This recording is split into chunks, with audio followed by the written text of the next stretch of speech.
Hello, good evening. My name is Karina McGlynn. I'm the Director of Creative Writing here at Interlochen Center for the Arts. And on behalf of the school and in partnership with the wonderful National Writers Series, I'm thrilled to be introducing the poet and essayist Ross Gay. In Ross Gay's wonderful essay collection, The Book of Delights, he writes, "In almost every instance of our lives, our social lives, we are, if we pay attention, in the midst of an almost constant, if subtle, caretaking. That care, the act of paying attention, is everywhere in Gay's writing. When he considers complicated and uncomplicated joys in poems like Ode to Sleeping in My Clothes or Ode to Drinking Water from My Hands, a joy, he writes, which today in the garden I'd forgotten, I'd known and more forgotten, and remembers it now in the occasion of the poem. Ross's writing values the power of staying present, staying aware, of positioning ourselves in places of wonder, as he asks in his new collection of essays, Inciting Joy. What if wonder was the ground of our gathering? On this beautiful spring day, we're thrilled to be gathered here with you all to celebrate the delights of Ross Gay's writing. Ross Gay is the author of 4 books of poetry, Against Which, Bringing the Shovel Down, Be Holding, winner of the PEN American Literary Gene Stein Award, and Catalog of Unabashed Gratitude, winner of the 2015 National Book Critics Circle Award and the Kingsley Tufts Poetry Award. His first collection of essays, which was our common read here at Interlochen this year, The Book of Delights, was released in 2019 and was a New York Times bestseller. As well, his new collection of essays, Inciting Joy, was released by Algonquin in October of 2022 and is available for purchase, as many of you have already found out, up front, along with his other titles. We are so excited to have formed this special partnership with the National Writers Series. Please help me welcome to the stage our host for the evening, Ari Makdad, the Education Director with National Writers Series. Please give a warm Interlochen welcome to Ross Gay and Ari Makdad.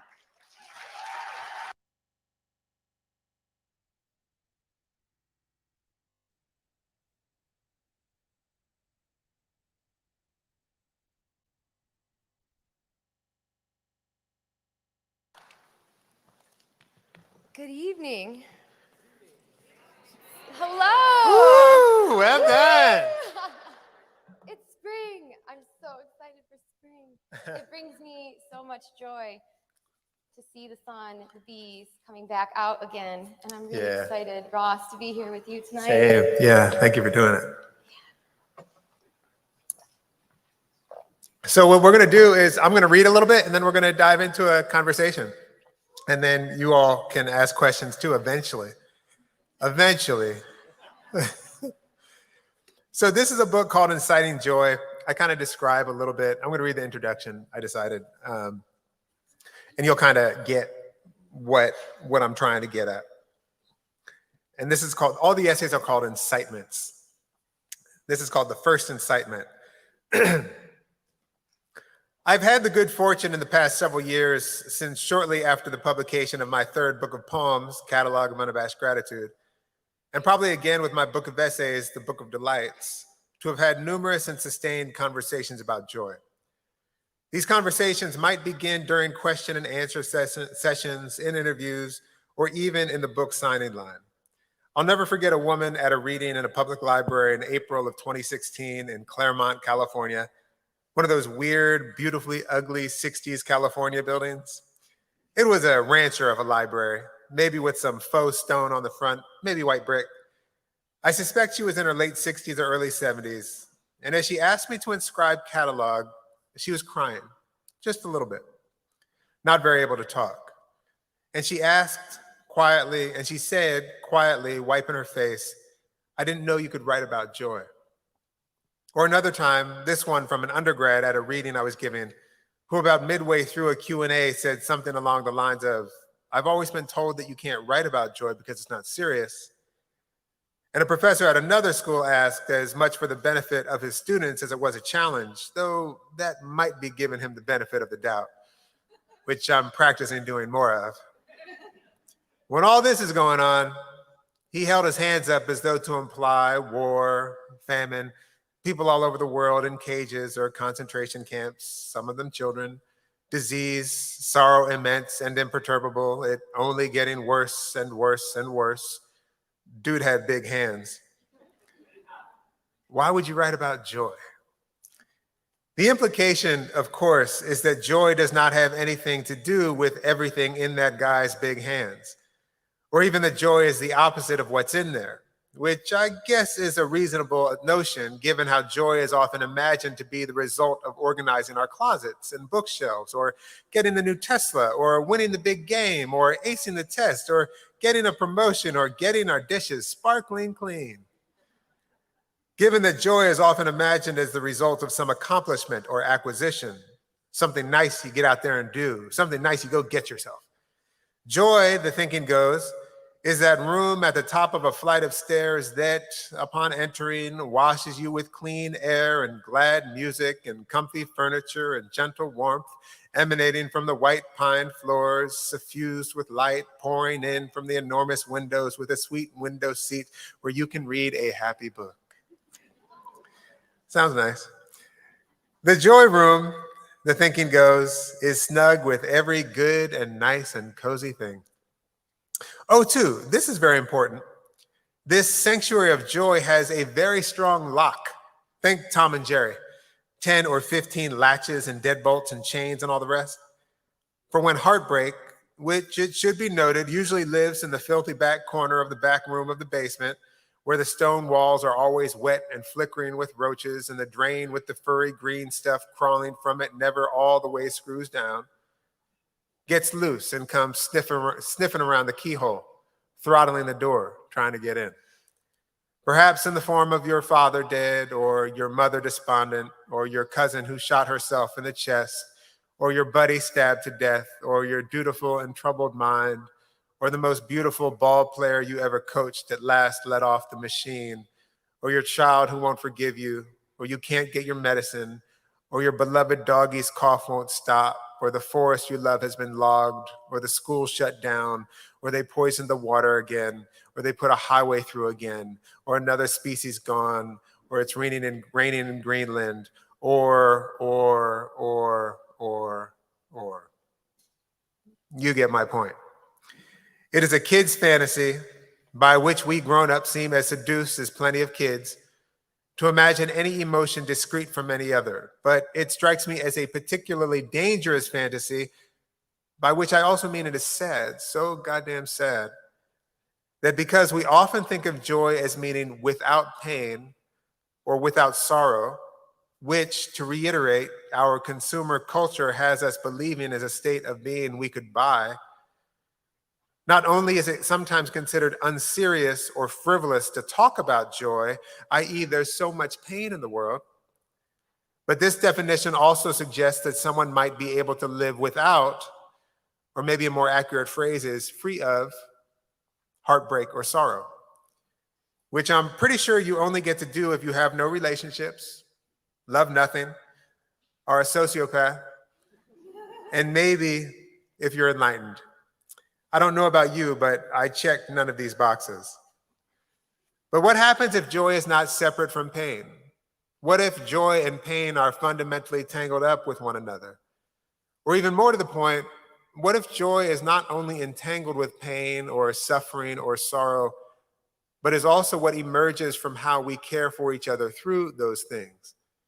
What if joy, instead of refuge or relief from heartbreak, is what effloresces from us as we help each other carry our heartbreaks? Which is to say, what if joy needs sorrow, or what Zadie Smith in her essay, Joy, calls the intolerable for its existence?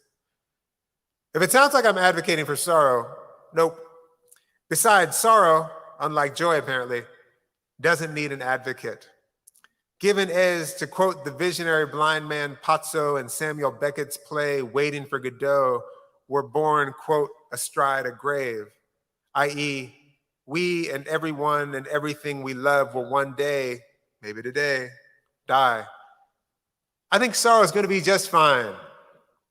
Like Gwendolyn Brooks says about death, one of sorrow's chauffeurs, it's, quote, just down the street, his most obliging neighbor can meet you at any moment, end quote. Whereas the Jackson 5 sing, not in the voice of sorrow, but kinda, I'll be there. But what I am advocating, and adamantly so, is that rather than quarantining ourselves or running from sorrow, rather than warring with sorrow, we lay down our swords and invite sorrow in. I'm suggesting we make sorrow some tea from the lemon balm in the garden. We let sorrow wash up and take some of our clothes. We give sorrow our dad's slippers that we've hung on to for 15 years for just this occasion. And we drape our murdered buddy's scarf, still smelling of Nag Champa, over sorrow's shoulders to warm them up some. We wedge some wood in the fire. As we're refilling their tea, we notice sorrow is drinking from a mug given to us by someone we've hurt. We ask sorrow about themselves, and we scooch closer to hear. We eventually decide to invite a small group of friends over for a potluck because we want sorrow to meet them. Sorrow says, maybe more than just your closest friends? So we add to the list a couple acquaintances from work, the supermarket. We put our mechanic on the list, our chiropractor, and the neighbors we wave at, but not much more than that. And when sorrow asks, what about that guy, of someone you really don't like, after thinking, how'd sorrow know that? You say, I hate that dude. Sorrow says, better invite him too. Damn, okay, you say. Looking over your shoulder as you're growing the invite list, sorrow nudges you in the arm and says, maybe just invite anyone with some sorrow to bring along. Couldn't be too many people. Besides, looking around at your small place, sorrow says, this is a good sized house.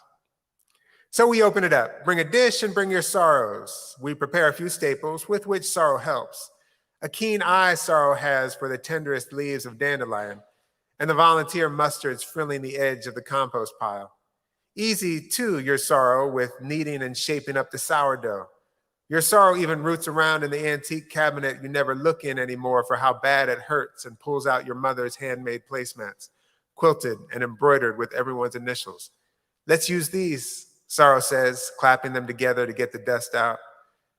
And when the guests start showing up, just as your sorrow is pulling the loaves of bread from the oven and you're dressing the salad, at first it's just a few people, nodding and smiling shyly when you wave them in. This is a place, yep, come on. And then a few more ring the doorbell.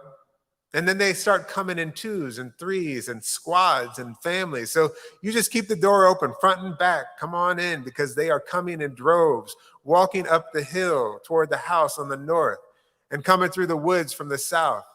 And the house is already too full, way too full, you think, but everyone squishes in and it somehow never quite fills up, bringing their dish and their sorrows. Some of them obviously old pros at the potluck, looking for a place to put their dish.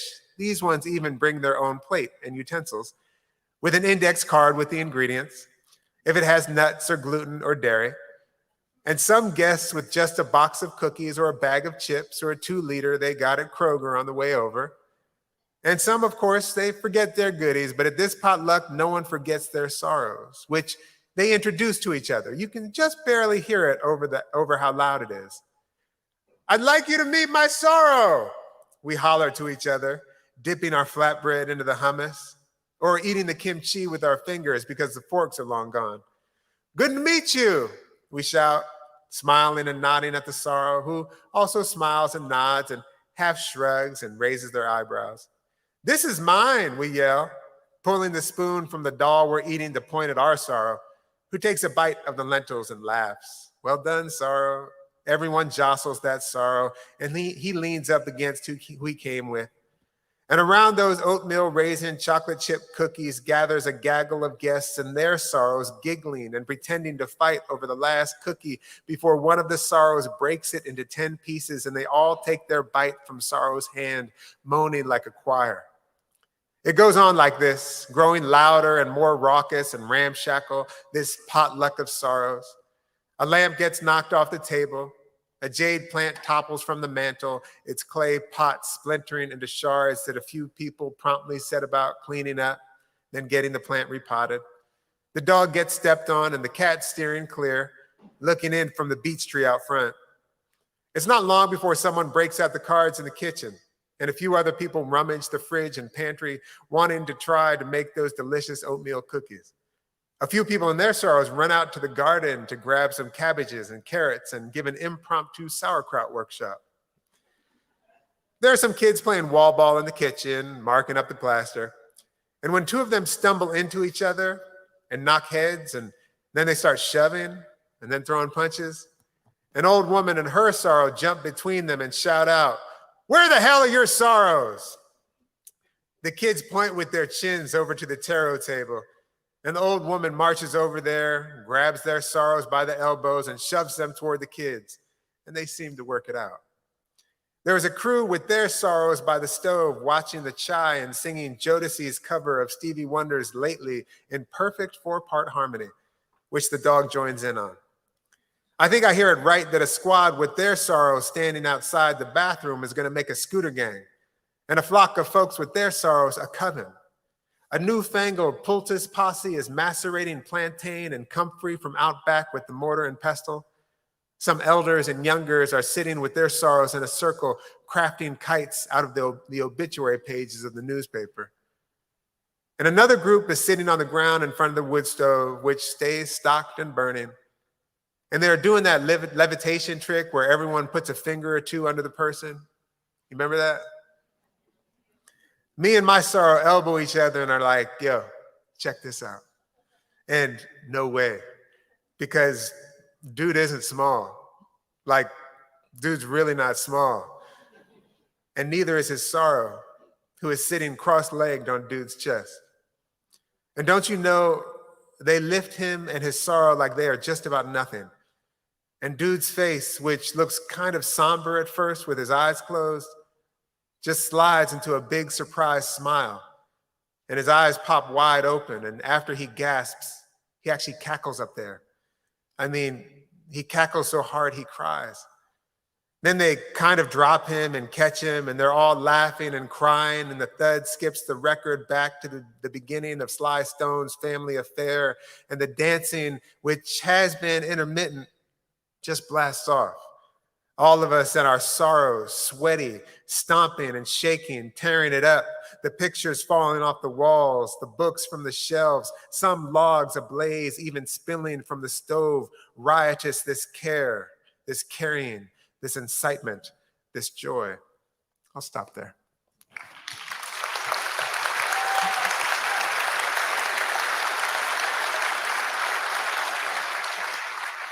Thank you. Thank you. Welcome. So we'll start with the first incitement then, since it was lovely to hear you read part of it. Yeah. You write in the first incitement that solidarity might incite further joy, and that we, despite the vastness of polarization, might all have more in common than we realize. Mm-hmm.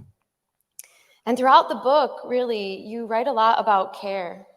Care for ourselves, care for others, care for the land, care for the future, care for your reader. And I could go on and on.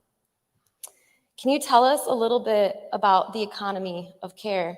And I'm borrowing that term from my teacher, Gabby Calvacoresi. Oh, beautiful. Yeah.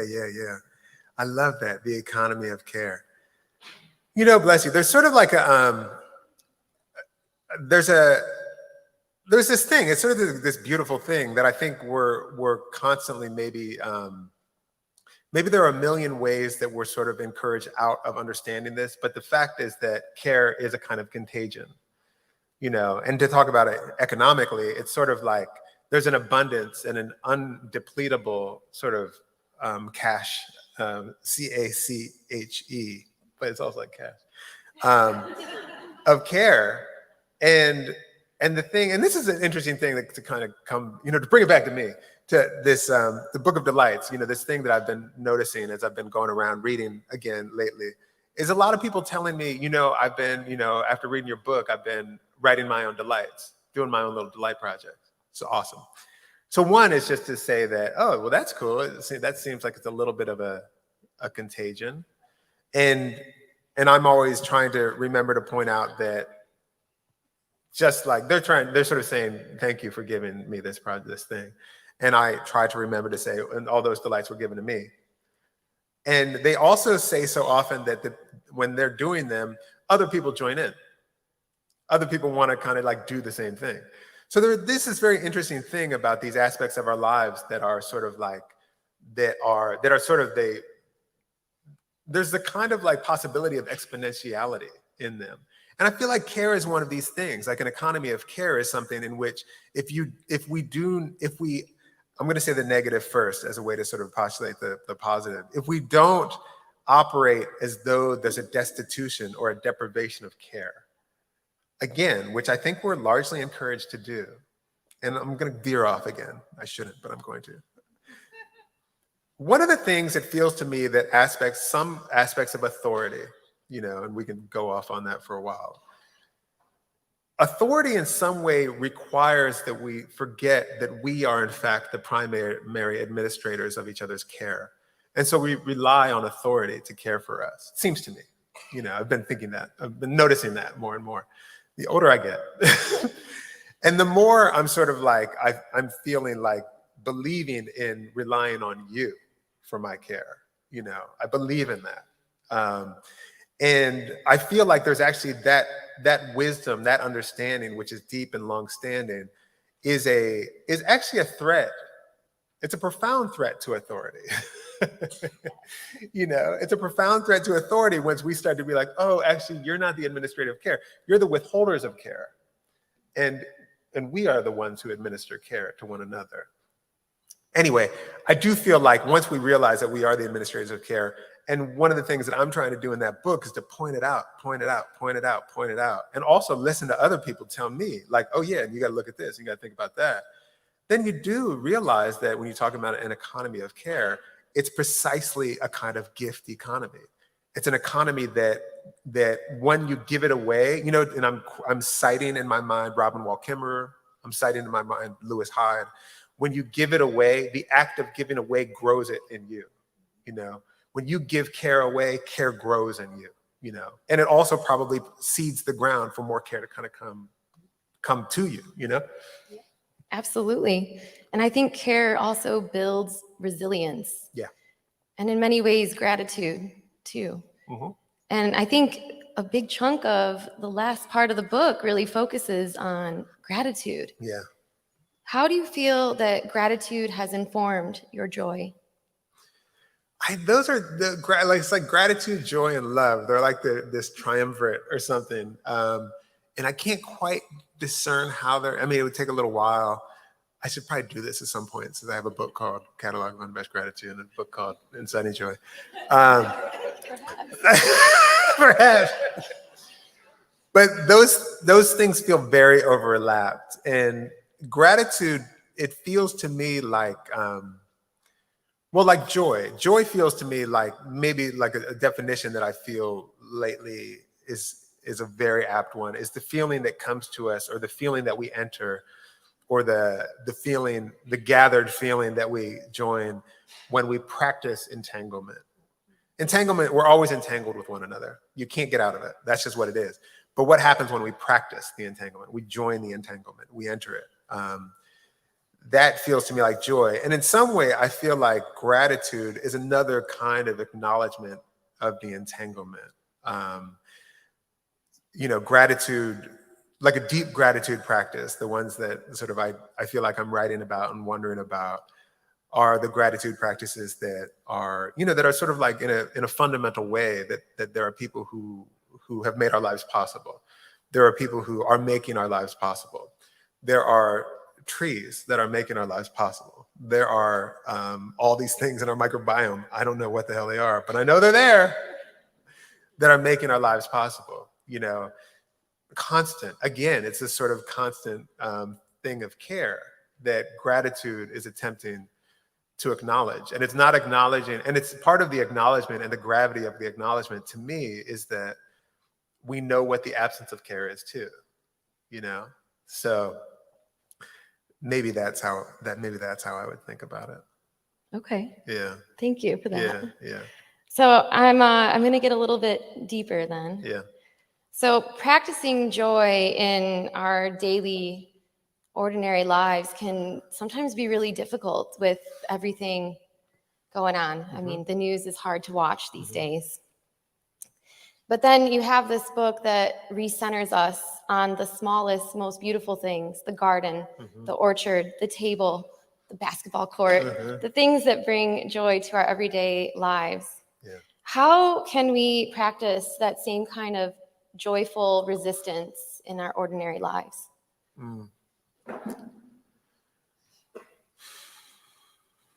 Well,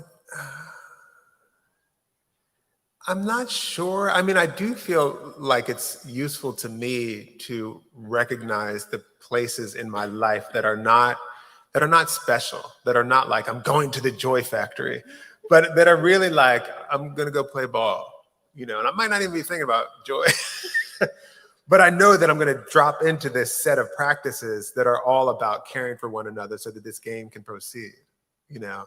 Or when I'm going to go to class, you know, if I'm going to be teaching a class, like how am I going to be with my students in such a way that, you know, I might not be thinking about joy, but I might be sort of building a kind of set of practices that are trying to make room for all of us to sort of, you know, be supported and be cared for, and also to be supported in our confusion and mystery and wondering together.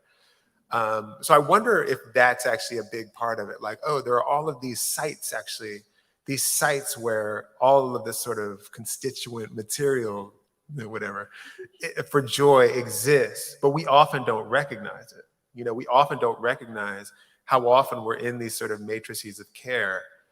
And I think one of my goals is to sort of keep checking out, you know, looking at that, how that happens. And sometimes looking at that, how that happens as a set of practices, but also how it just flares up periodically. Like I love like sort of public-ish spaces. Like I love laundromats, you know, I love, you know, post offices, because there are always, you know, everywhere is these places like this, but like there's always the opportunity, and in my experience, often it happens, is someone's gonna like take care of you.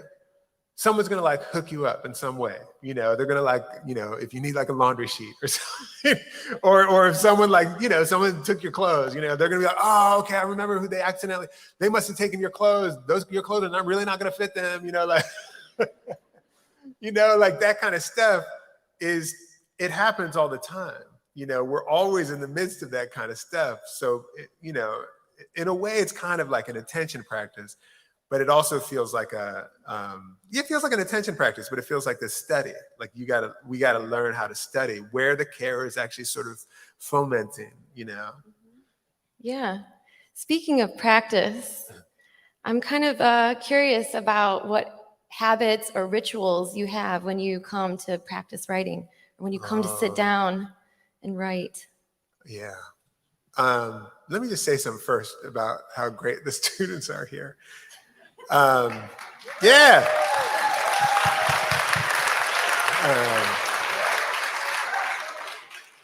I was having a conversation, you know, there's like a radio station here. Some of you know this. There's this town nearby called Traverse City. Who knew?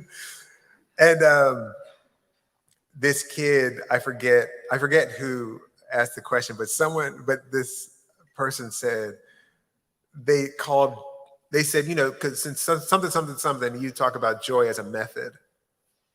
And I said, I never said that. That's awesome. That is so good. You know, like I talk about practice, you know, often about practice. That's actually why I'm thinking about it. I think of it as a practice. But there's something a little bit different between a practice and a method. I'm not exactly sure, you know, and I'll figure it out. But the person who gave that to me, I just want to say thank you for giving that to us because it was so good. That's just like brilliant. So anyway, kudos, well done, everyone. I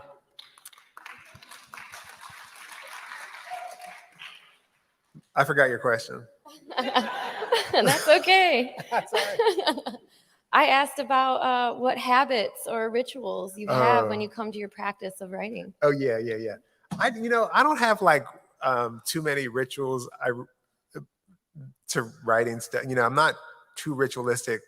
I don't have to be any specific place. I don't have to, but I am like fetishy about notebooks and pens. I really am. Really? Oh, I really am. So a specific kind of pen? Can I read something? Oh, yeah. Okay. I have this new book of delights coming out in September. I'm laughing because some of you heard me say it's called, maybe unfortunately, the Book of More Delights. Descriptive, whatever. But this is called The Perfect Notebook. Yeah, so whatever. We'll get this going. The Perfect Notebook. Or maybe not perfect, but perfect enough. Though I could write an entire manifesto on the perfect notebook, for which I have been searching my whole life, it seems like. Sometimes in a kind of fugue state in the notebook store. They sell other stuff, but I don't care. Well, that's not true. Pens, too. In Manhattan on 8th Street between 5th and 6th, or in Meg's beautiful store in Frenchtown, New Jersey. Caressing the leaves of every bound thing while looking into space, trying to discern through the ears on my fingertips if this one or this one or this one or this one is going to draw from my pen what brilliance is hiding deep somewhere in there. Whispering or percolating or murmuring. Look, to deny the mysticality of the process is a crock.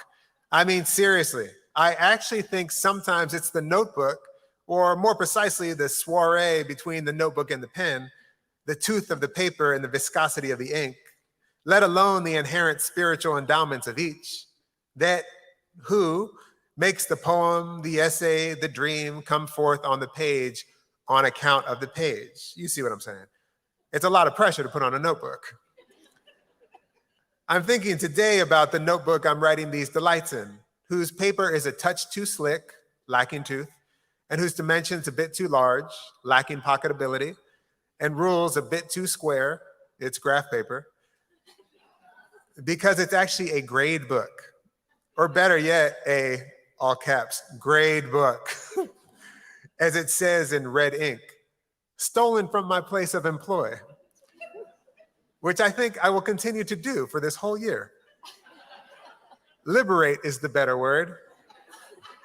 Swords into plowshares as it is, which too a notebook might whisper to us or draw from us. So the least we can do is listen, even if imperfectly so. Thank you, Ross. That was great. And a great way to answer that question. Yeah. So I think that's my ritual. Like I am, deep with the texture of the notebooks. Yeah, there's a certain kind of visceral feeling that you need with that paper and pen. Yeah. I feel that because I have my own. I like these certain kinds of pens. What are they? You brand. You can have this one. Oh, matches your neat. shirt. Yeah. Oh, neat. Pretty. See if you like that one too. Yeah. I feel that. That looks good. Oh, that's going to be good. I can tell. Thank you. You're welcome. So I got to ask, because I do feel that this question has a lot to do with care, as much as it does to do with practice. How do you feel about forgiveness and its way it affects joy, or maybe creates a barrier sometimes to limiting our joy? Forgiveness. Say a little more, would you? I love that question. Yeah, I mean, forgiving ourselves, forgiving others, forgiving our spouse, forgiving the state of the world. I think sometimes we kind of get lost and it's really hard to forgive. Yeah. It's so great. I love that question. It's such a difficult question. And I like to say at first things that I don't have an answer at all. second, I feel, sometimes I think, oh yeah, right. So forgiveness is, sometimes I wonder about, there's a kind of forgiveness that feels kind of inherent to maybe a person or a relationship. And, forgiveness can be a kind of self, like it's something you do for yourself primarily. And it maybe, I don't know, maybe for if the other person, maybe. But I've lately been more interested, I've lately been interested in like this thing, more like a kind of notion of debt, and by debt, you can tell this isn't at all worked out in my head, but by debt, something like how we are in relationship with one another when we know each other has hurt each other. And not that we necessarily have forgiven it or need to like wipe it away or anything, but that we are understanding each other as creatures in process, something like that. There's some, I've been curious about the word mercy lately. Mercy and grace are interesting words to me. Mercy, which shares its kind of root, merci, gratitude, which again implies a kind of, to me, tetheredness to it, connectedness. But I do feel like, that question of how do we sort of be together?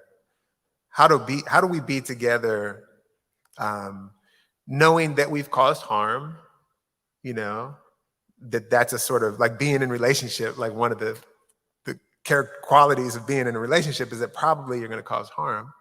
Being a creature, you don't really get out of it. But how do we sort of acknowledge that and maybe not hide from that, not hide from that, but like, how do we not hide from that? How do we acknowledge that in ourselves? I don't know. I mean, so maybe like I'm going around the forgiveness question, which I think is a great question. And maybe I'm going around it because I just don't know how to answer it. But I do feel like there is this other thing about repair, about care, actually, that involves our own coming to terms with ourselves as creatures changing, that we were this and we're going to be something else, and on and on and on, and that we're unfinished, and that each of us is unfinished, and unfixed, that we're perpetually unfixed. There seems to me that feels like a kind of grace, if we don't fix each other, like, what we did something to each other, whatever, and that's who we are now. I don't want that to happen to me, and I don't want, even if I want to do it, like some kind of childish, scared part of myself wants to do it, I don't want to do that. I want to always believe that we're unfixed and we're in process. You know what I mean? Absolutely. I'm sorry for the hard question. No, thank you for the hard question. That's what I want. But forgiveness, I think, is one way to get to joy. And I think forgiveness is a big part of sorrow, too. Yeah. And I know that there's a big chunk of this that talks about sorrow, and it's actually a really brave section of the book. It's actually really courageous to admit and also be willing to sit with sorrow. And I think we struggle with that sometimes. We're always, got the next thing on our phone, the next social media post, the next picture, whatever. There's a lot of distractions. Yeah. But how do you find sustainability in sitting with sorrow? That feels like a kind of practice. That feels like a practice. It feels sort of like, talk about sustainability. It feels sort of like, if we're incapable of doing that, then we're going to destroy everything, there's like no hope. Doomed. We're doomed. Yeah, we're doomed, because you kind of have to be like, wait, what did we do to the water? Yeah. If you don't like grieve it, then you're just going to like hide it and do it again. That's my experience. When I don't grieve the thing that I've fucked up on, I hide it, I pretend it didn't happen, and then I do it again, and then I just pile that up. Oh no. And then it's not good. That's sort of called being a chicken shit, like a regular, like a person, like learning, sure. I mean, Yeah. with forgiveness.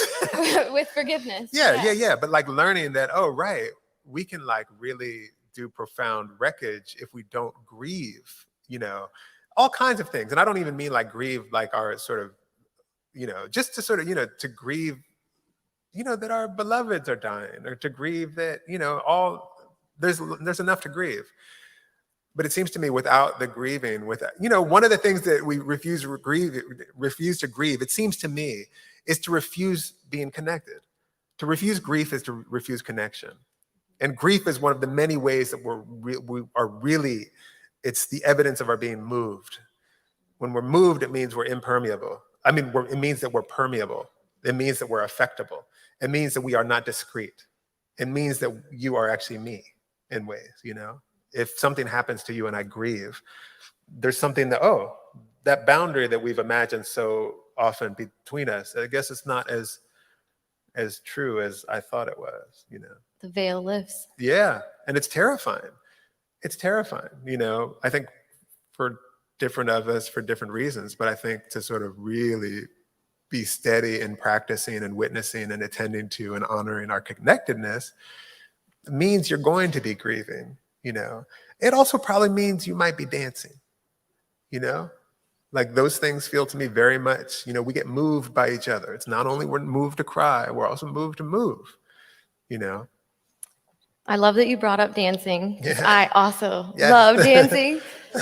And I'm really kind of curious about movement in your practice. And how did you incorporate the visceral practice into your writing practice, which for many of us, it's that, you sit at the desk and you don't really move. Tick, Yeah. tick, tick, tick, tick. Yeah. So how do you engage in that practice of movement? Well, I just kind of have some practice stuff. I play basketball, I swing kettlebells, I jump rope, I, do this and that. Just as a matter of course. And I feel like, the older I get, I feel like the more I sort of just take care of my body, whatever, but also get acquainted with it and all these things. Everything's so interesting. Like, you get a little older and you're like, oh yeah, I've spent a lot of time like punishing my body. That's what I used to call working out. I played football in college and like I have a certain kind of relationship, I think, to athletics. Like I've learned some things. I'm trying to unlearn some things. And I feel like exercise, or just like, it's just another thing of like noticing one's body, noticing, one's breath, noticing the changes in one's body, all of which feels to me completely pertinent and useful as you're doing your writing stuff too. It also feels like to some extent like practice is practice. Like if you have a practice like skipping rope a little bit every day, that transfers over to like practicing writing an essay for half an hour every day, as far as I'm concerned. The dedication, Yeah, the commitment, yeah, it definitely follows through. Yeah. So in this chapter about dancing, Yeah. you talk about being free. Yeah. And I know this feeling because I love to dance, and I love the feeling of just being able to improv with no expectations, especially when it's with your buddy. Yeah. And you get to share that kind of shared visceral moment together. Yeah. That brings me a lot of joy. Yeah. Can you tell us a little bit more about dancing and that idea of really being free in dance? I really am going to tell you about it.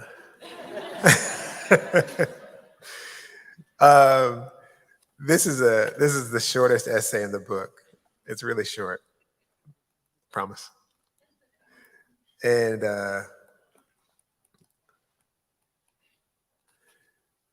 It starts off with my buddy, Patrick Rosal, who's a beautiful poet. And he and I, we danced together some. You might find it on YouTube if you looked hard enough. But this is called Went Free, Dancing, the 12th Incitement. And this is after and for Patrick Rosal. For the past 4 or 5 years, I've kept a Post-it note stuck to a bookshelf next to my bed. It is a quotation, something my friend Patrick said in conversation one day when we were talking about dancing. He was describing a recent night out in a crowd. Some time had elapsed, some warming up, some groove prepared. I think a particular song came on, and then boom, something happened, which he described like this: we went free. The actual second he said it, I smiled and shook my head no, and then I shook my head yes, like this motherfucker. And I scribbled the phrase on my hand and then in my notebook, which I shortly thereafter transcribed to the Post-it note that I've had stuck here all these years. And though I wasn't there, I have been there enough times to know exactly what he means when he says we went free, which can happen any number of ways, it seems to me. For instance, right now, I can more or less guarantee you that if there were 15 or 20 people of my generation and perhaps a few other subject position-y things, if New Editions, If It Isn't Love, or Troops, Spread My Wings, or A Tribe Called Quest, Scenario, or any of another 500 or so songs, 1,000 of them incidentally by Prince, came over some cosmic speakers, we would, regardless of the setting, I'm telling you, whether it was in a yoga class or at a snoozy literary conference or at a stoplight or a funeral, boom, jump up and start dancing.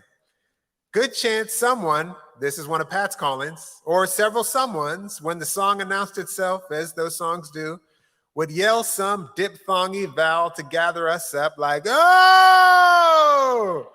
And as though cinched together by an invisible force, we would, all together now, go free.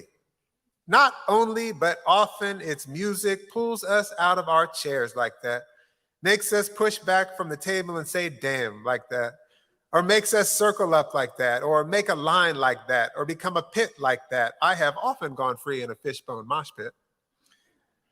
Perhaps because music's primary characteristic, like our voices, possibly like our bodies, is that it disappears, which is not music's or our body's only characteristic, but a significant one, maybe the significant one, maybe the first one, though birth is the first thing that happens.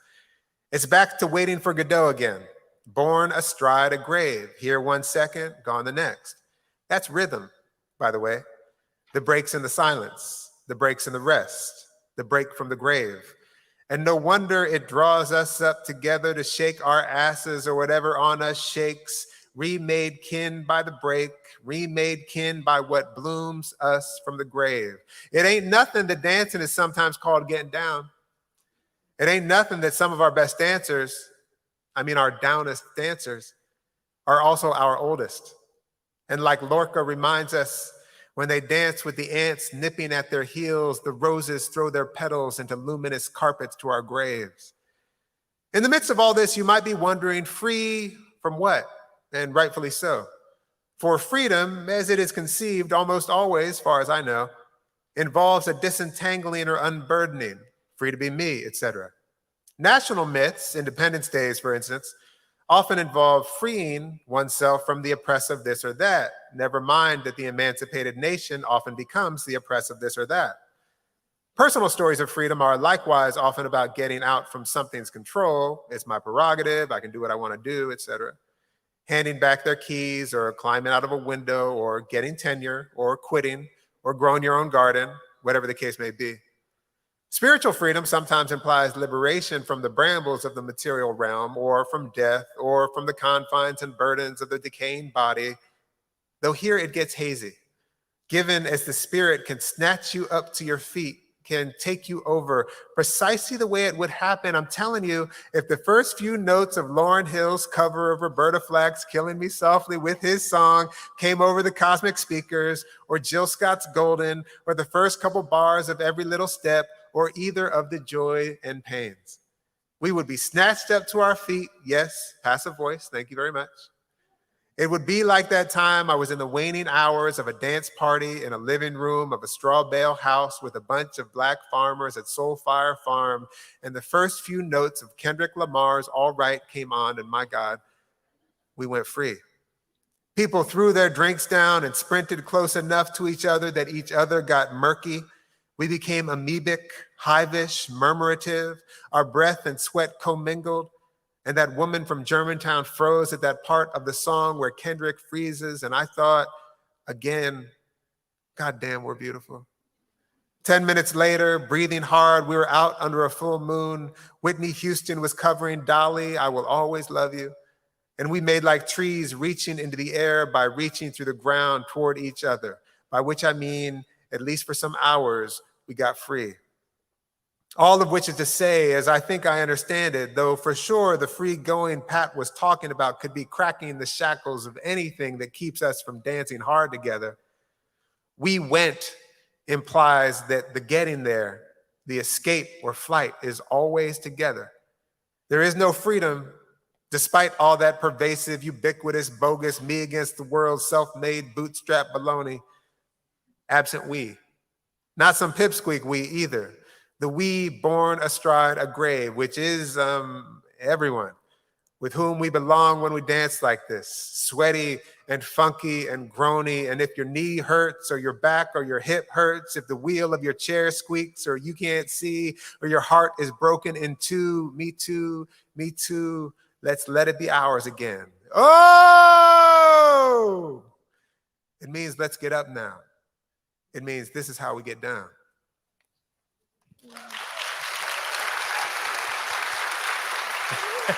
Thank you Welcome. for that one. Welcome. I think we got one more question before we start Q&A. Yeah. So this question is maybe a little selfish, but I'm going to go for it. So I've been really lucky to have really amazing mentors and teachers, you being one of them. Thank you. Matthew Olsman told me once that I should keep a journal. I should keep writing down my dreams. Jamal May told me I should write down the scents and all of the smells that I encounter throughout a day. What would you advise to young aspiring poets and writers, many of whom are in the audience? What should we be collecting and keeping track of? I love both of those, the dream and the sense. I am really convinced. I feel like there's some kind of like spiritual / ethical, but also like, you know, writerly value to noticing, articulating, and sharing what you love. You know, I think that feels like something I feel like I can stand by that, you know, like, go do it. There you have it. There's your charge, everyone. Keep your journal, your notebook, your pen, and write those things down. And it's a really beautiful way of, I think, noticing more joy in your life and filling it with more gratitude. Totally. You know, I mean, it's just like a simple thing. Like it's easy to go through a day without once saying, oh, I love that thing. It's easy to do that.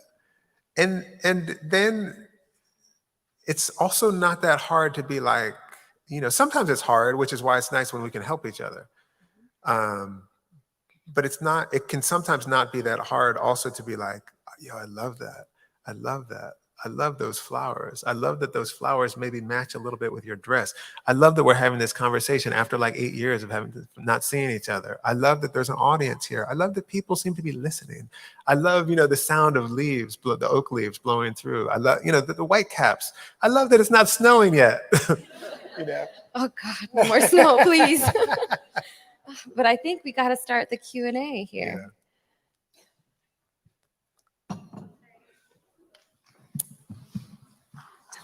These mics, please. All right, anyone who has a question, please come to this mic or the mic over there. Thank you.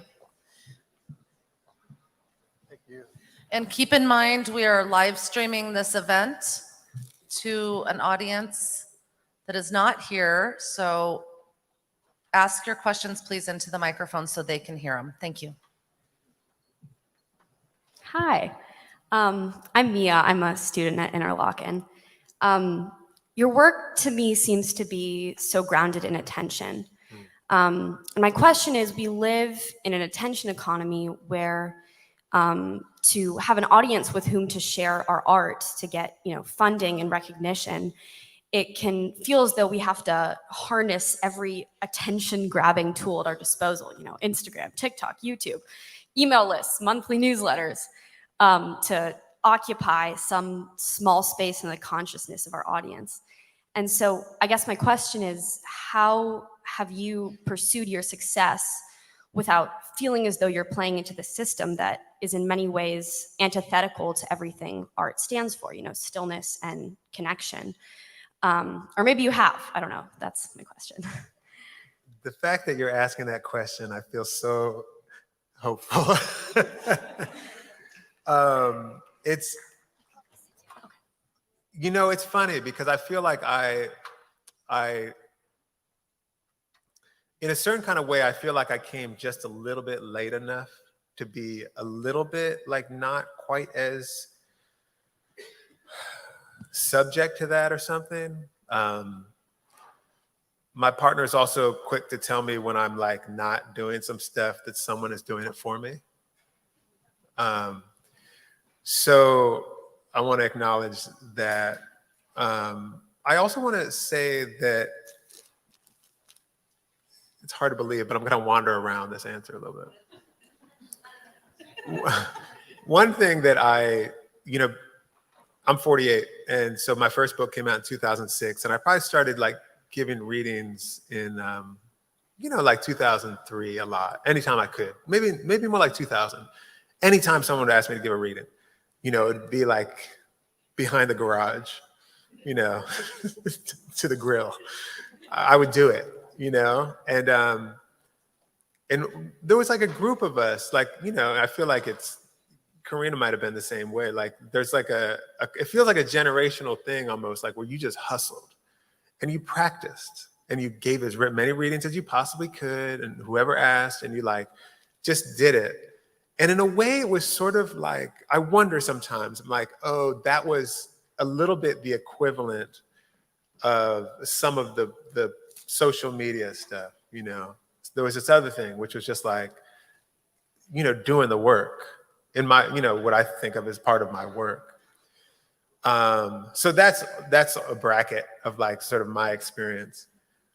I just I wonder like when I think of my students, my grad students, or my younger students too, and when I think of like the amount of energy that I notice sometimes them spending on crafting a kind of exterior, sellable, commodifiable self product, I feel convinced it's not good for art, like you noticed, I feel convinced that kind of, here's maybe where it is, that there's some material realities, like we got to pay bills. And then there's this other sort of real sorrow, it feels like to me, which is when artists are really appealing to people to like them. It sounds a little bit, counterintuitive in a way, because you want your art to be appreciated. But it does, and and like could be, when I say like, maybe I mean like, I do mean liked, but I also mean like clicked on and stuff, popular. I feel like there's something that is flattening, soul destroying. I feel it's really bad, and I feel it like it's a real destitution in myself when I'm trying to do that myself. I feel like the worst art I could make is art that is appealing to be approved of. And I feel like, thank you. And I feel like there's a really strong impulse. I think the social media, of course, it sort of works on those factors, right? It works on kind of like approval. And you're right, like the sort of deep mysteries by which art comes to pass, by which meaningful relationships come to pass, by which a meaningful life comes to pass. It seems to me, maybe not always, but it's often way slower. It's on a completely different scale, a scale outside of like the kind of commodifiable, everything commodifiable world. it's like a mysterious and, I don't know, place. It's a place that doesn't actually make sense on, I don't know anything about TikTok, but I know it's a thing. And I think I know enough to say, I think it probably doesn't make sense on TikTok, you know? Which isn't to say not to use it. Like, I don't know, and I'm not gonna say that. But I am gonna say your question and your wariness and your awareness is, I'm so glad to hear it.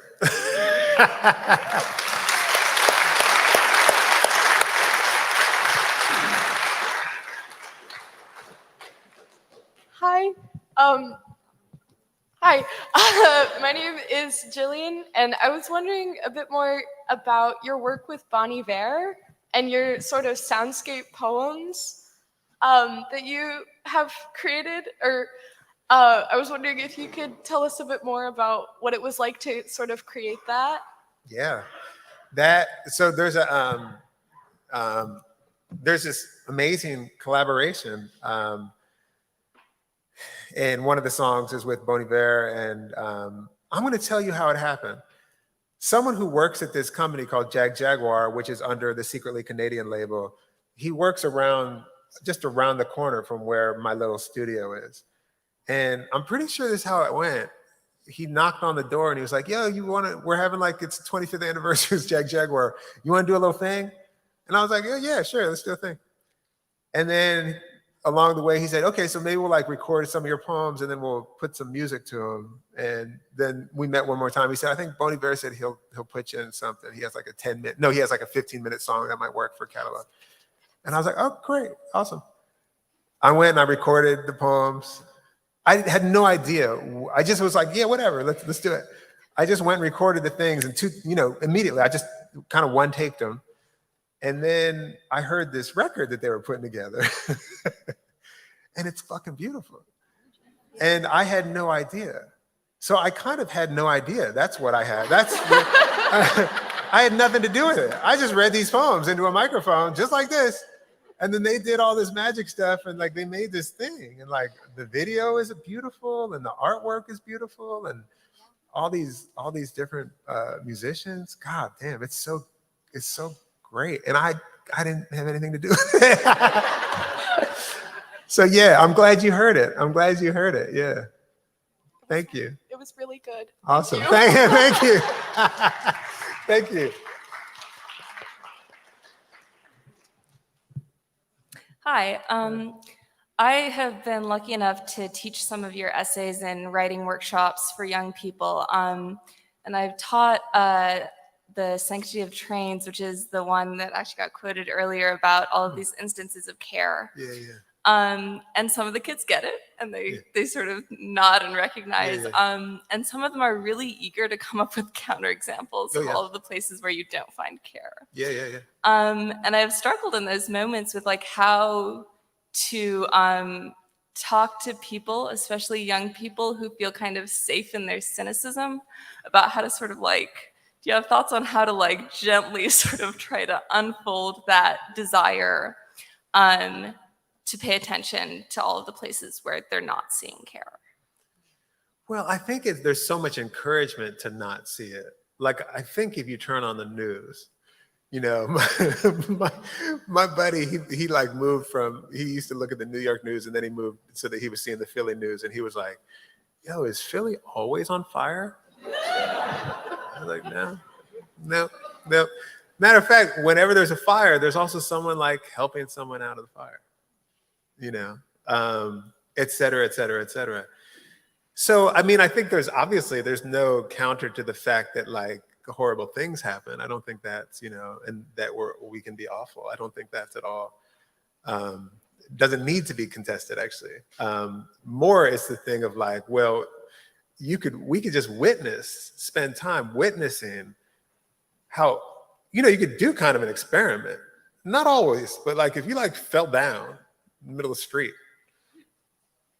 mostly someone would stop and be like, yo, you need something? Can I help you? Not every single time, but mostly, And of course, there are like well-publicized versions of the opposite, Partly they're well-publicized because I mean, I think there's a kind of strategy to make us afraid of one another. I firmly believe that, I think there's a lot of reasons to do that. But also, it happens so much that we look out for one another. Every single one of us knows someone, if we aren't someone, who has like taken someone in who needed to be taken in. We've provided meals to people. We've done, we've like picked someone up who fell in the, we like just, and we've also been the beneficiary of that. We've also been, when we fell on the street, someone, you can just kind of go through it and it just is nonstop. So I feel, but often those instances of care seem very small, but like a ride can save someone's life, and they can seem like, yeah, I just gave someone a ride, but it's like, and maybe just the gesture of like someone reaching out in the midst of a moment when someone needs it, it's like a life-saving gesture. It feels to me like sometimes it can feel like, oh, these are all gestures of like, I absolutely think they're gestures of making a world. Noticing the care is kind of noticing the world that we exist in and that we want to exist in. But those are also like life-changing, life-making events. I don't know if I answered your question at all, but I do feel. Did I even a little bit? I just said I've got some ideas. Okay. Good luck. Yeah, good luck.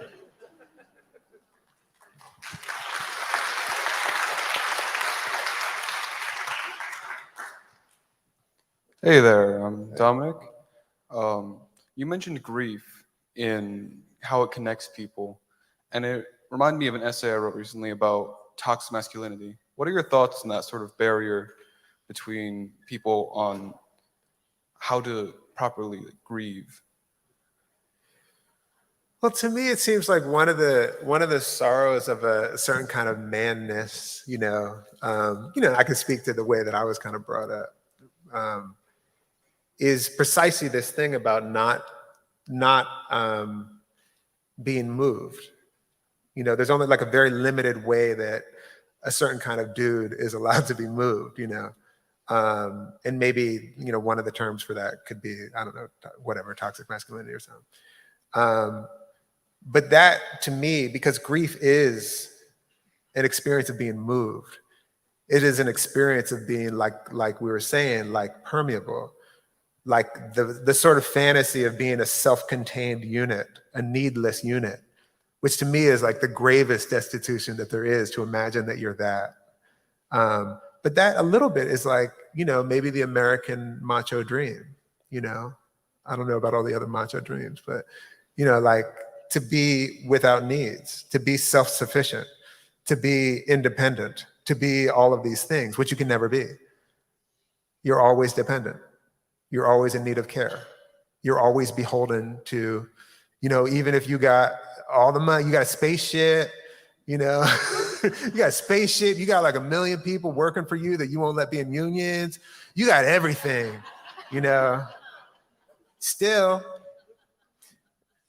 if you need everything, maybe you more than anything need everything, It's like we don't get out of it. And so, basically, I feel like that's one of the things that I feel like I've been wondering about as I think about the ways that, I was kind of raised, like I said, as a boy, as a man. How do I acknowledge how do I acknowledge my need, actually?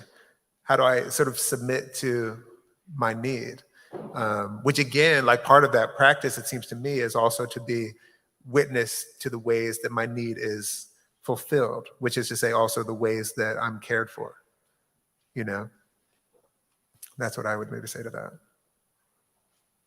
Thanks for your question.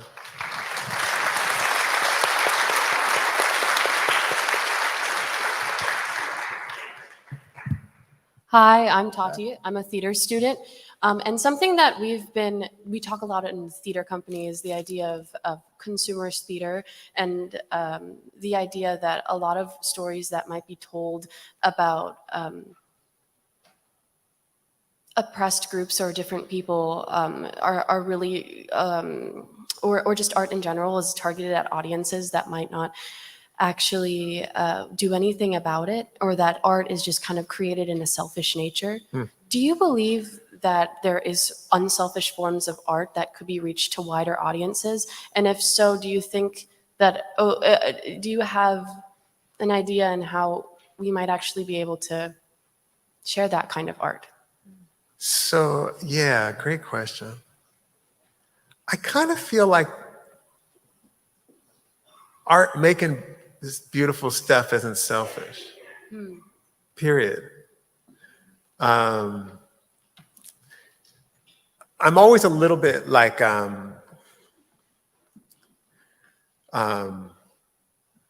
all those questions, I'm always like, I hear exactly what you're saying. I totally hear what you're saying. And the first thing that I want to say is that the first, one of the questions that, maybe that, one of the things that I would sort of like add to that question is like, well, first off, if you're making art, if you're practicing making your art, blah, blah, blah, that to me itself, like, even if it feels like ultimately it's for us, like no one else is going to care about this, making and practicing making beautiful things is of value to the world. It doesn't have to like go beyond, even like the bedroom where everyone's working it out, like practicing it. It doesn't have to go beyond. And we could talk about that for a long time, because, it's beautiful, it's a study, it's a lot. It's also like there are all these other things that we could be doing, So when we're making beautiful things, we're not doing those other things. But as far as, can you say again, like the kind of question about the audience and stuff? Say it one more time. I guess it's like the idea that if you're creating art that is about oppressed groups, for audiences, or you're creating stories about groups that aren't necessarily reflected within audiences, if it's just the thought of them, is that art selfish, I suppose? Yeah, I kind of want to refuse the selfish thing. I want to refuse the selfish thing. I can kind of see like the thing of like, there's an objective or a maybe like a desire for a certain kind of audience, or a desire for a particular kind of movement in an audience, or a particular kind of connection or something with an audience. But I feel like it's kind of nice to just put the selfishness thing off the table, and then to ask this second question of like, how do we get to share our work with audiences that, or maybe even how do we relate to our audiences? Right. It might be like, because I feel like there's something interesting that we learn about our work by sharing it with all kinds of audiences, and the fact is that all audiences are all kinds of audiences too, so I think that feels sort of also like for people, you all are like serious artists, you all are, going to do your work in a lot of places probably. It seems like, or there's a chance of that. It feels like important and moving and instructive and like probably like a neat practice to be like, oh yeah, so when I do it here, this is, like, this is an experience that I've had. Or when I do it here, this is an experience that I've had. I mean, I know I sort of have the experience. I know what you're talking about, and it's sort of like, it's kind of, learning how to perform, just, speaking of myself, you hear different things, you hear your audience hearing you in ways, and it's just neat to be like doing these things with different people in the audience to sort of hear how what you're wondering about is being heard in these different places. It's just fascinating.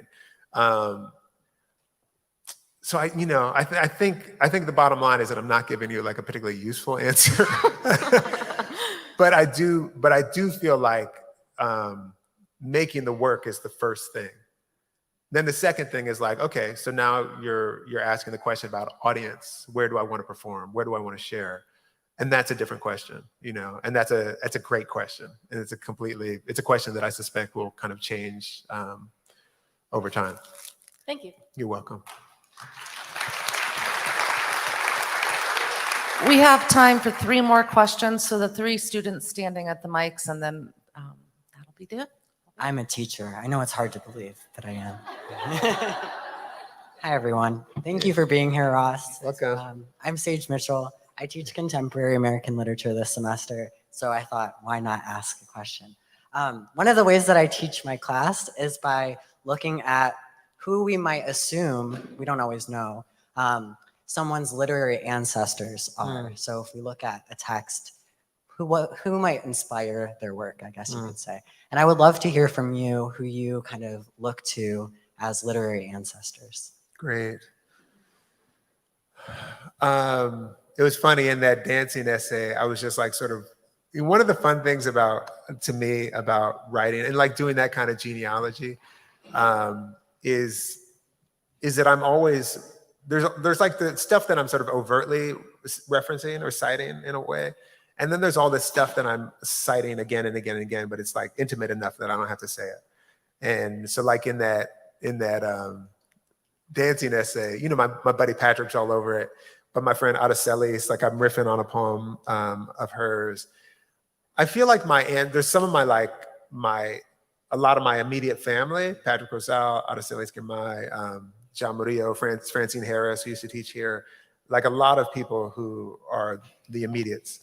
And then there are like elders like Gerald Stern, who just died recently, a poet without whom I wouldn't know how to write poems or essays, frankly. The poet Amiri Baraka, Toni Morrison, Jamaica Kincaid, Herman Melville, Virgil of the Georgics. And then, you know, like, and I could go on and on and on. Sylvia Plath, hugely important to me. Sonny Sanchez, June Jordan, Maggie Nelson, again, more like a contemporary. Sarah Manguso, like a contemporary. John Edgar Wideman is a writer without whom I don't know if I'd know how to write a sentence. You know, I just have no idea if I'd be able to write a sentence. Richard Pryor, the comedian Richard Pryor, feels to me like as important a kind of writing instructor, particularly the last 15 minutes of Live on the Sunset Strip. It feels to me like some of the best performance I've ever seen, but also it has taught me more about, and I think Richard Pryor in general has taught me more about the turn or the volta for you sonnet lovers. I know there's a lot of you out there. Has taught me more about the volta than like Robert Frost, you know? So there's a lot. And then there's a lot of music, like kind of when I was coming up, the music that I was listening to is like so deep in me. Like, you know, Tracy Chapman is like so deep in me, you know, and Public Enemy and De La Soul and U2 and, you know, Al Jarreau and like on and Simon and Garfunkel, on and on and on and on. Deep. So you didn't expect to get all that. You just gave us a syllabus. Thank you. Yeah, totally. Yeah, it's like 4 syllabi. Yeah. Thank you.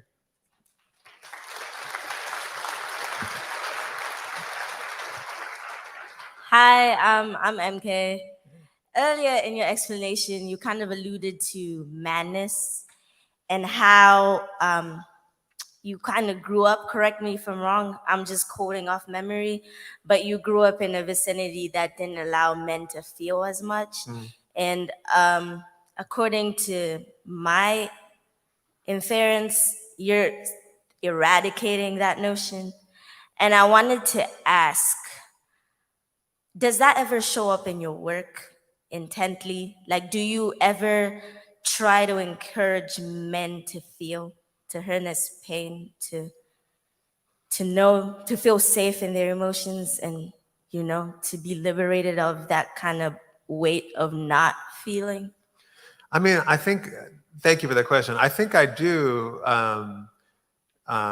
just by virtue of like sort of thinking about it in the essays myself, you know, like, and I feel like it's been like moving to me to hear that, like, I didn't necessarily think I was writing about like masculinity, you know, but people would tell me, oh yeah, you write about masculinity.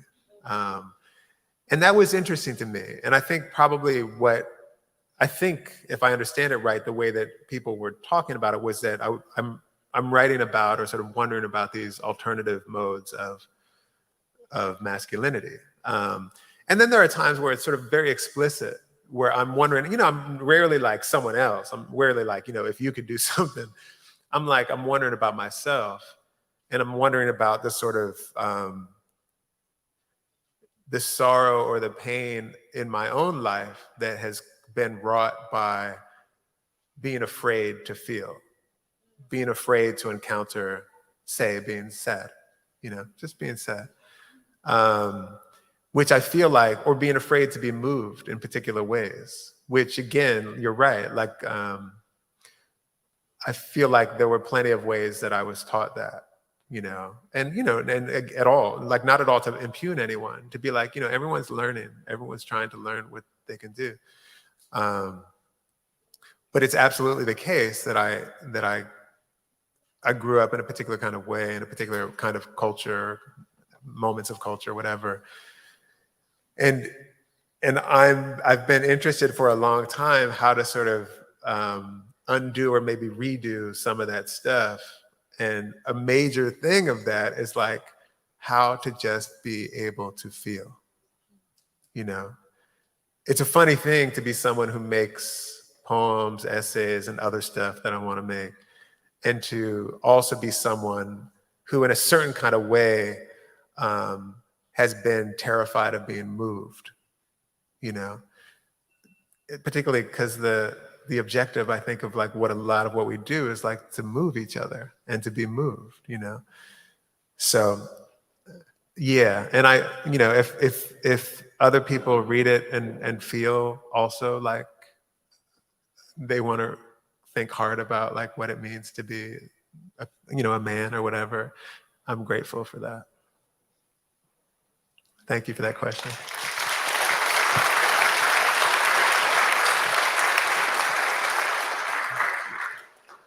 Hello. Hello. I'm RJ. I was just thinking as I heard you talk about how you go out and play basketball, but you're also a writer and you still do all of these things. I myself am an athlete, and it's very intertwined in my life and my day-to-day. And as I improve at athletics, I'm finding that the things that I enjoyed most about it, the fun, the kinship that I get with friends and whatnot, almost gets lost in this want to perform and this want to meet a certain standard that's been put in front of me as I improve when people are looking at me. And I almost feel that fear as an aspiring writer as well. As I improve at writing, am I going to reach a point to where this thing that I enjoy so much is going to have that kind of pressure to, almost like what you were saying before, to get likes, to be appreciated? Yeah. And Yeah. I don't know, do you have any kind of techniques or ideas, or how do you handle dealing with that? It's such a real thing. It's such a, again, like such, just that you're asking that question is so beautiful to me. I feel like, I also grew up skateboarding, and so I watch a lot of, I watch a weirdly a lot amount of like skateboarding movies and stuff. And those kids, like a lot of them, they were, when skateboarding started to get big again in the 80s, they were, I'm thinking like Tommy Guerrero and some of these guys, they hated contests. They were good at it, but they hated it. And they hated it because they knew that the spirit of the thing that they loved was being kind of destroyed. Because, like the thing that they're doing has nothing to do with like being the first, getting the first place. It has nothing to do with it. It has nothing to do with being the best. It has to do with like making beautiful shit with your friends, And so I don't know how to do it, but I do like just talking about like basketball. I grew up playing basketball and football, and I coached a lot of basketball, and I'm still kind of very close to it. I still play a little bit. I'm sort of adamant that real basketball is pickup basketball. There's this other thing that can be great. And it's fun, and it's all these other things, and this is where you can compete, and you do all this other, compete in this other particular way. And it's I love playing high school basketball. I loved it. But I didn't love it as much as I love playing pickup ball. And I definitely wasn't as nourished as I am by playing pickup ball. In part because pickup ball has all of these sorts of, inside of pickup basketball are all of these ways of being that are not, you kind of want to shine on a court, but you're not trying to like, you're ultimately trying to keep everyone playing. You're ultimately trying to keep the game going. That's what pickup basketball is about. There's no ref, you're the ref. There's no coach, you're the coach. There's no like judge, we're the judges. We're the ones doing all of that. And when we're playing pickup ball. So there's all of these ways of, I can like, there's an essay in the book about pickup basketball you can read. But I do want to say, I would say if you are interested in pursuing those things in these places, more like regulated spaces like school, etc., I would say also just remember to like keep your hand in these other places where it's not regulated in that way, or like the sort of notion of approval or success is different, where these other sort of metrics of how the things are going good for you, So it's not necessarily someone telling you, oh yeah, you're the top of the class, but it might just be someone like that you're just sitting around writing together, It might be something like that. Yeah. Thank you for that question. That's a great question.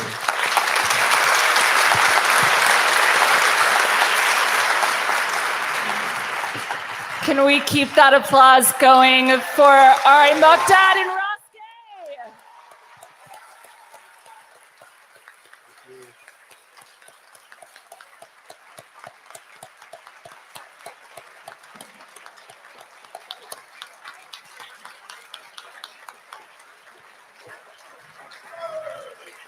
Thank you so much for coming, and thank you so much to National Writers Series for helping making this happen. Hope we can do it again in the future. Thanks, everybody. Drive safe.